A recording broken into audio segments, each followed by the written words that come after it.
নমস্কার বন্ধুরা, কেমন আছো তোমরা সবাই? আমার আগের ভিডিওতে তোমরা অবশ্যই দেখেছো যে আমরা আসানসোলের হোটেলেতে চলে এসেছি, আসানসোল ইন্টারন্যাশনালেতে। সেখানে এসে লাঞ্চ সেরে নিলাম দুপুরবেলায় ফ্রেশ হয়ে, কেননা তারপরে আমরা আবার একটু বেরোবো বলে। এখন বাজে বেলা 4টে, প্রায় বিকেলই হয়ে গেছে, বেলা নয় 4টে বাজে। তা আমরা বেরিয়ে পড়েছি এখন। আমরা খাওয়া দাওয়া লাঞ্চ সারলাম, লাঞ্চ সেরে একটুখানি রেস্ট নিয়ে বেরিয়ে পড়েছি। ওই তো ঘাগরবুড়ি মন্দির এখানে লেখা রয়েছে। আমরা এখন যাব ঘাগরবুড়ির মন্দির। এখানের খুব প্রসিদ্ধ একটি প্রাচীন মন্দির এই মন্দিরটি। তাই সেখানে যাওয়ার জন্য সোজা দেখাচ্ছে তো আবার কিভাবে দেখো একবার। তা আমরা এখন এখানে গুগল ম্যাপ দেখে যাচ্ছি, কিন্তু রাস্তাটা ঠিক বোঝা যাচ্ছে না। একটা জায়গায় লেখা রয়েছে ঘাগরবুড়ি মন্দির বলে, কিন্তু তার আশেপাশে কোনো মন্দির নেই। কিন্তু আমরা যে রাস্তা ধরে যাচ্ছি সেই রাস্তা দিয়ে দেখা যাক গিয়ে কি দেখায় ওখানেতে। তা যাই হোক, আলটিমেটলি দেখা যাচ্ছে যে রাস্তাটা গুগল ম্যাপে দেখাচ্ছে ওখান দিয়েই যেতে হবে। ওখান দিয়ে সামনে গিয়ে কোথাও একটা ইউটার্ন নিতে হবে, ইউটার্ন নিয়ে তারপরেতে মন্দিরের রাস্তাটা। তা যাই হোক, এই মন্দিরটি হচ্ছে খুব প্রাচীন প্রসিদ্ধ মন্দির। আমি তো আগেই বললাম, এটা হচ্ছে নুনিয়া নদীর ওপর অবস্থিত। বছরে একবার মাঘ মাসে এখানেতে বিশাল বড় মেলা হয়, আর মেলায় লোকজনের তো সমাগম হবেই ওখানেতে। আর এখানেতে চণ্ডী মাতা মন্দির বা মা কালীর মন্দির, এটা ঘাগরবুড়ির মন্দির। আমরা এখন পুজোর ডালা নিয়ে নিচ্ছি। এখান থেকে বিভিন্ন দামের পুজোর ডালা আছে। তা আমরা আপাতত 101 টাকার পুজোর ডালা নিয়ে নিচ্ছি। এখানেতে গাড়ি পার্কিংয়েরও ব্যবস্থা আছে। সামনে যে মাঠটা রয়েছে, সোজা গিয়ে যে মাঠটা রয়েছে, এই যে এই মাঠটা, এখানেতে গাড়ি পার্কিং করে নিয়ে জায়গায় রয়েছে, গাড়ি পার্কিং করে নিয়েছি আমরা। আর এই ভেতরেতে এসে এখানেতে দোকান আছে, এখান থেকে পুজোর ডালা নিতে পারবে না তোমরা। এই যে সামনেই রয়েছে শ্রী শ্রী ঘাগরবুড়ি চণ্ডীমাতার মন্দির। এখানেতে আরও দোকান আছে, এখানেতে পুজোর সামগ্রী কিনবার জন্য আরও দোকান রয়েছে। এই পুরো রাস্তাটা জুড়েই দোকান আছে, এখান থেকে পুজোর জিনিস নেওয়া যাবে। আর ভেতরেতে ভিডিও করা অ্যালাউ কিনা আমি ঠিক বলতে পারছি না, তবে দেখছি যতটা দূর ভিডিও করা যায় সেই অবধি তোমাদের অবশ্যই দেখাবো আমি। এই যে মন্দির প্রাঙ্গণ, এখানেতে মন্দির রয়েছে, বাইরে জুতো খুলে যাওয়ারও ব্যবস্থা আছে। তবে আমরা যেখান থেকে ডালা নিয়েছি পুজোর, সেখানেতেই জুতো খুলে এসেছি।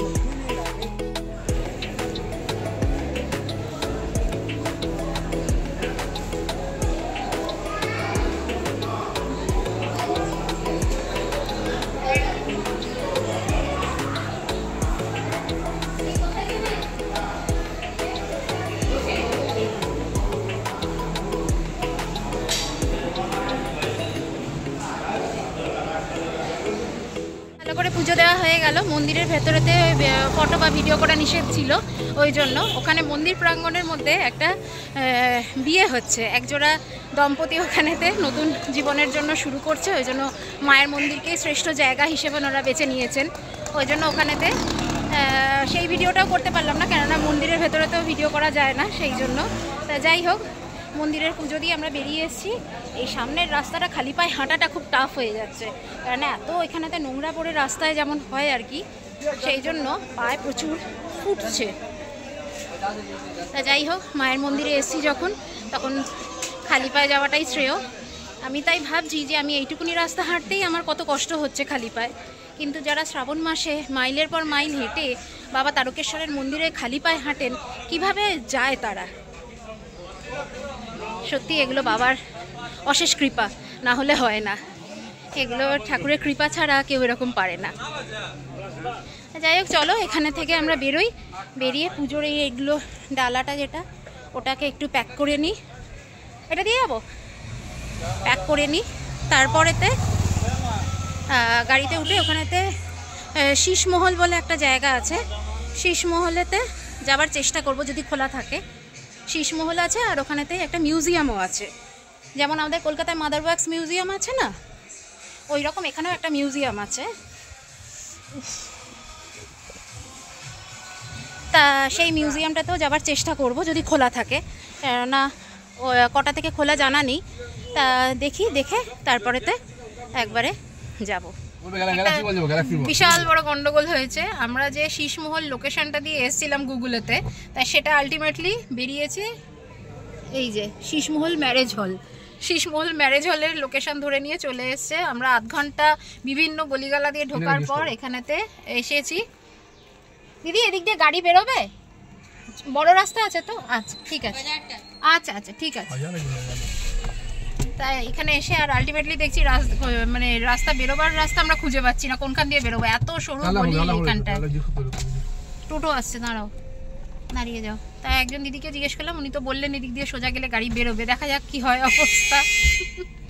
আমরা আবার সঠিক শীষমহলের ঠিকানা দিয়ে আমরা আবার যাচ্ছি এখন, দেখা যাক মানে আলটিমেটলি আমরা পৌঁছতে পারি কিনা। ওখান থেকে যে জায়গাটায় ঢুকেছিলাম সেই জায়গা থেকে ওটা 6.8 মতো ছিল ডিস্টেন্স। তা যাচ্ছি এখন আমরা সেখানে থেকে শীষমহলে। আলটিমেটলি গিয়ে দেখি যে আদৌ অরিজিনাল শীষমহলে পৌঁছলাম কিনা। আর তার সাথে একটা ওখানেতে ওয়াক্স মিউজিয়ামও আছে, তা সেখানে গিয়ে দেখি যে কি রকম কি জায়গা, তারপরে ঘোরা যায় কিনা। রাস্তার অবস্থা ভীষণ খারাপ, এটা কোনো হাইওয়ে নয়, এমনি প্রচন্ড, আরে বাপরে প্রচন্ড ধুলো রাস্তায়, এক হাত দূরের রাস্তা দেখা যাচ্ছে না এমন অবস্থা, এমন ধুলো রাস্তায়। শেষে আমরা সুশান্ত রায় ওয়াক্স মিউজিয়াম আর শীষমহল এসে পৌঁছেছি। এখানে ভেতরে যাই, যেখানে টিকিট কাউন্টার আছে, টিকিট কত করে বলে দেখি, দেখে তারপরেতে ভেতরে ঢুকছি। এই যে শীষমহল, সুশান্ত রায় ওয়াক্স মিউজিয়াম অ্যান্ড শীষমহল।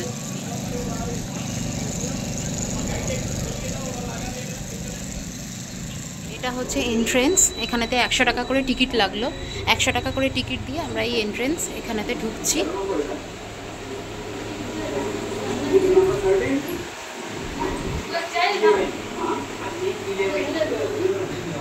বাহ, বেশ সুন্দর। আমরা নিশ্চয়ই সবাই চিনতে পারছি সুনিতা উইলিয়ামস।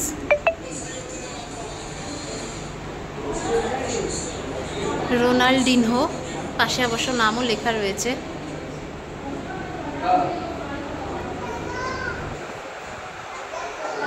শৈলেন মান্না, ইনিও একজন বিখ্যাত ফুটবলার, বাঙালি ফুটবলার। নীরজ চোপড়া,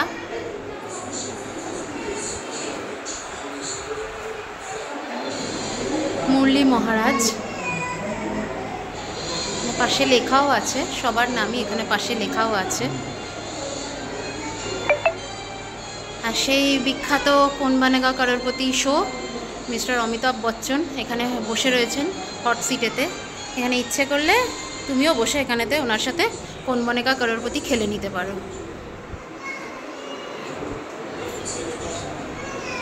বিপিন রাওয়াত, ইনি একজন এই যে CDS general, first chief of defence staff, Bipin Rawat. এখানে কিন্তু খুব ভালোভাবে লেখা আছে কোনো মডেলে হাত দেবে না, ডোন্ট টাচ এনি মডেল। যে আমরা এবারে যাচ্ছি নেক্সট পার্ট, এখানে আরেকটা ঘরেতে।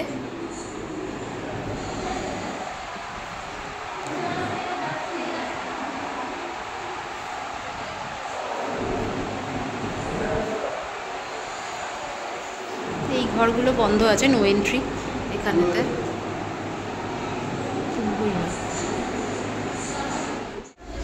ওখান থেকে এসে আবার একটা ঘর, এখানে আলাদা আলাদা সব ঘর রয়েছে, সেখানেতে এক এক রকমের এখানে মিউজিয়ামের সব স্ট্রাকচার রাখা।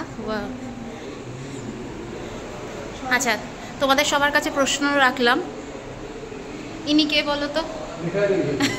অলরেডি লেখা রয়েছে এখানেতে, বঙ্কিমচন্দ্র চট্টোপাধ্যায়। কি? হ্যাঁ,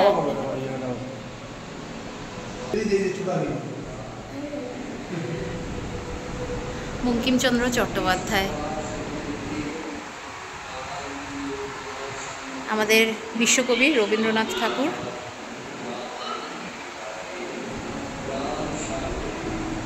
আর তারপরে সৌমিত্র চট্টোপাধ্যায়।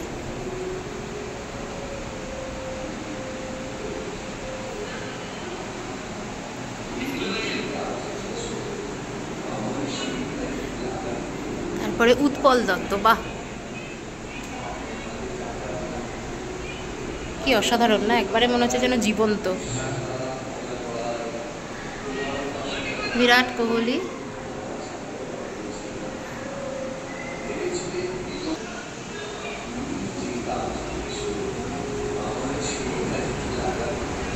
তারপরে রয়েছেন সুভাষ চক্রবর্তী, ইনিও একজন প্রাক্তন ক্রীড়ামন্ত্রী ছিলেন।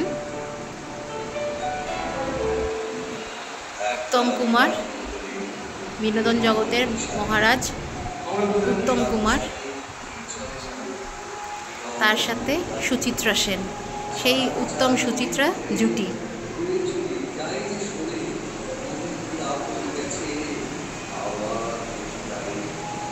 সুচিত্রা সেন,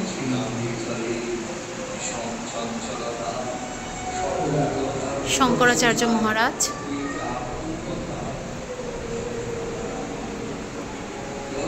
আর অবশেষে সেই আমরা ঢোলাকপুর চলে এসেছি, যেখানে আমরা ছোটা ভীম, ছুটকি, হ্যাঁ সৌমিত্র চট্টোপাধ্যায়, ওইটা কে রে ছুটকির পাশে, ওটাকে রাজু। আচ্ছা, এটা এটা এটা বেশ কি নামটা ভুলে যাচ্ছি, কালিয়া। আচ্ছা, ঢোলাকপুর চলে এসেছি আমরা সবার শেষে। আর এখানেতে ব্যাকগ্রাউন্ডে, বাহ কি সুন্দর, ব্যাকগ্রাউন্ডে সৌমিত্র চট্টোপাধ্যায়ের কবিতা শুনতে পাচ্ছি আমরা, বেশ সুন্দর লাগছে, খুব সুন্দর পরিবেশ। এখানেতেই মিউজিয়ামে রয়েছে একটা ছোট্ট বাচ্চারও মূর্তি, যার নাম হচ্ছে ভগবত দাস ব্রহ্মচারী, যার জন্ম হচ্ছে 2020 সালে, এখন তার বয়স 2024 সালে তার বয়স হচ্ছে 4 বছর। তার পিতা ও মাতার নামও লেখা রয়েছে, তবে এই বাচ্চাটি কী কারণে বিখ্যাত আমার ঠিক জানা নেই। যদি তোমাদের কারোর জানা থাকে অবশ্যই কিন্তু কমেন্ট সেকশনে আমাকে জানিও। খুব সুন্দর।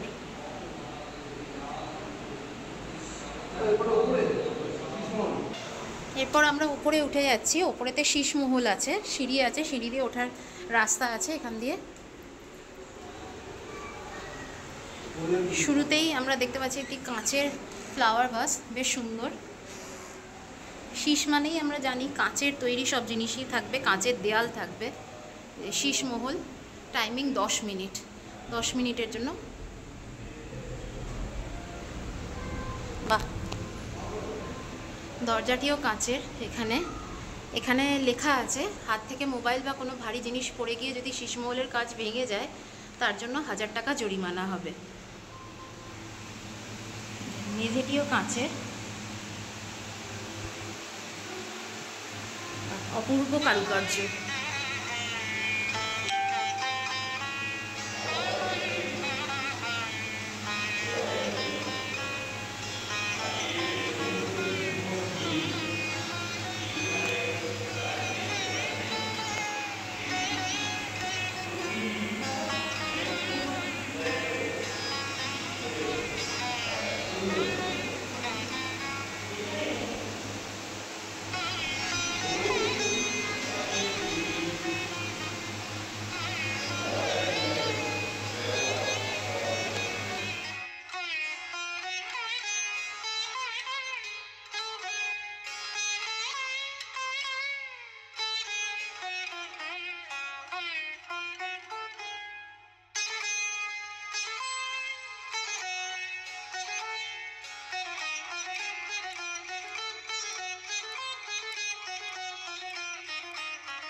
এখানে রয়েছে সুশান্ত সিং রাজপুত, ওনার স্ট্যাচু।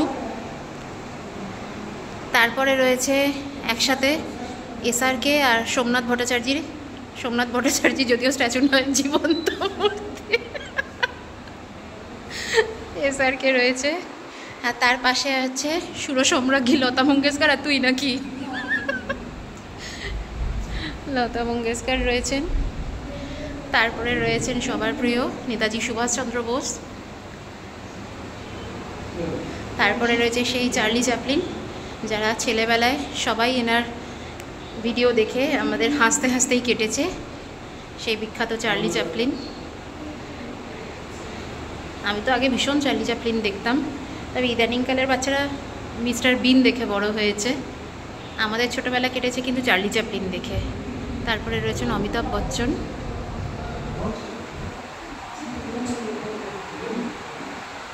তারপরে রয়েছে বেঙ্গলি অ্যাক্ট্রেস অ্যান্ড অ্যাক্টর সপ্তাপর্ণা দেব।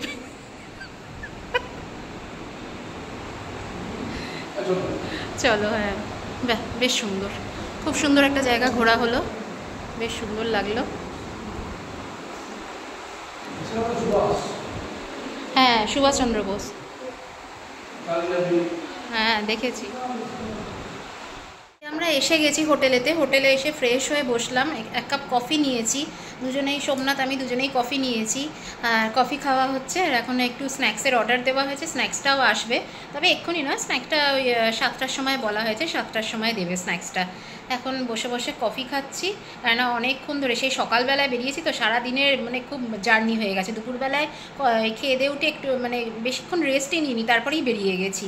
আর তার আগে যেটুকুনি রেস্ট নেবার নিয়েছি, তারপর ঘুরে টুরে সেই বিখ্যাত শীষমহল, প্রথমে ম্যারেজ হল চলে গিয়েছিলাম, যার জন্য আরও বেশি রাস্তায় সমস্যা হয়েছে, কারণ ওখান থেকে রাস্তাটা এত বাজে ছিল, মানে উঁচু নিচু বিশাল বাজে রাস্তা ছিল, ওই জন্য ওইসবগুলো পেরিয়ে মানে এই সময় অনেকটাই নষ্ট হয়েছে, যার জন্য আরও অরিজিনাল শীষমহলটা দেখতে গিয়ে আমাদের সময় লাগলো।